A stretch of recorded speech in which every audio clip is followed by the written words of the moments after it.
Porque o assassinato do Coronel Ribeiro Santos foi um crime do fascismo. Mas a jornada de luta que foi o seu funeral foi o princípio do fim do fascismo. Mas é preciso dizer que se juntaram dezenas de milhares de pessoas do povo no Largo, que tem hoje o nome do Caurava, sabendo perfeitamente ao que iam. Com o Largo completamente cercado de pitos, bufos, legionários, polícia de choque por todos os lados, com cães, sem cães, cães de duas patas, cães de quatro patas, gás lacrimogéneo, etc. E as pessoas foram sabendo perfeitamente que iam enfrentar a repressão e iam ser sujeitas, evidentemente, àquilo que a polícia de choque e os bufos faziam nessas circunstâncias. Nas tais manifestações espontâneas, desde o final do dia do assassinato do Coronel Ribeiro Santos até à hora do almoço, foi uma quinta-feira, até à hora do almoço do funeral, que foi no sábado seguinte, por toda a cidade, vimos bem como, da parte dos elementos do povo, o apoio era total e as pessoas se mobilizaram para o derrubo do fascismo que começou efetivamente aí. Aliás, devo dizer que é um episódio que eu próprio lamento não ter conseguido preservar mais cedo, e já não fui a tempo. Eu só não fui preso porque depois do que se passou no Largo Ribeiro Santos, em que aqueles de nós que pegámos no caixão, levámos pancada nas mãos até eles conseguirem roubar a urna e meterem no carro e levá-la para o cemitério, e ao chegar às proximidades do cemitério, que estava completamente sediado, ao alto da calçada da ajuda, a polícia de choque conseguiu fazer uma operação de cerco e entalou-nos contra aquele talude que lá está. E a única forma que nós tivemos de escapar à situação foi valendo-nos da extraordinariamente boa condição física que nos caracterizava, porque treinávamos bastante, quer nos treinos, quer depois na prática, nas manifestações, foi subir o talude. E houve uma família, tinha um bairro de lata por trás, e houve uma família que abriu a porta da barraca e que me enfiou lá para dentro. E quando a polícia subiu, passou lá pelas couves que estavam no referido talude, e entrou à procura de manifestantes, não encontrou ninguém. Aconteceu-me a mim aquilo que aconteceu a vários outros que ali estavam. E eu nunca consegui depois ir agradecer àquela família o que tinha feito, que sabia perfeitamente também o risco que estava a correr.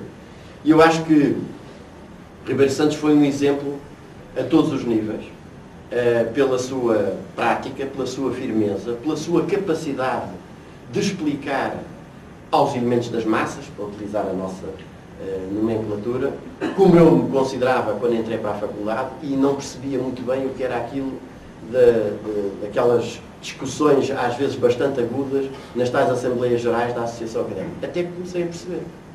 De um lado era o discurso derrotista, de escritor da repressão como algo inelutável, que para quem, enfim, o regime era qualquer coisa que estava para durar por mais de 300 anos, que a repressão era invencível e que o que era importante era apelar aos interesses imediatos, concretos e imediatos dos estudantes.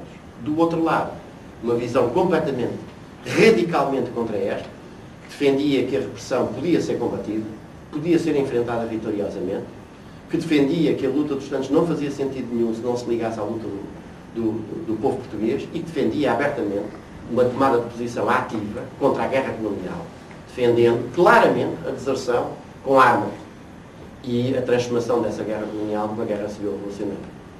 E eu acho que as lições que Ribeiro Santos nos deixou são hoje mais atuais do que nunca. Eu também sei, o João Mário já fez essa referência, eu também sei que há alguns espíritos por aí que acham que quando num anfiteatro da Biblioteca Museu República e Resistência umas dezenas de pessoas se reúnem para celebrar essa data e não permitir que ela seja esquecida, que isto tem qualquer coisa de uma espécie de passadismo quase melancólico, se não mesmo doentio. Mas eu acho que o que é sobretudo importante é que o exemplo que o camarada Ribeiro Santos nos deixou é hoje mais atual do que nunca. Numa situação que tem, do ponto de vista formal, diferenças em relação à que se vivia antes do 25 de Abril, mas que do ponto de vista substancial é cada vez mais semelhante. Hoje já a polícia entra por sindicatos dentro para ir intimidar os manifestantes e dizer: vejam lá o que é que vão dizer amanhã quando Sua Excelência, o Sr. Presidente do Conselho, perdão, o Sr. Primeiro-Ministro, for a um sítio qualquer e lhes traga a encenação mediática em questão. Hoje, nós temos serviços de informações e polícias, todos coordenados sob uma única pessoa, um secretário-geral, nos termos da Lei da Segurança Interna, que depende direta e exclusivamente do próprio Primeiro-Ministro. Hoje só fala na televisão e na rádio quem efetivamente o regime permite que fale. E naturalmente que aos órgãos da comunicação social não interessa um acontecimento como este. Interessa naturalmente o último espirro que porventura qualquer tipo de titular do poder tenha dado durante o dia de hoje. Portanto, a preservação nos princípios, a ligação à luta do povo pela sua libertação e o estar na primeira linha de combate, eu julgo que é um exemplo que permanece e permanecerá sempre na nossa consciência e na nossa ideia. E que agora, aquilo que se exige de cada um de nós é estarmos à altura desse exemplo.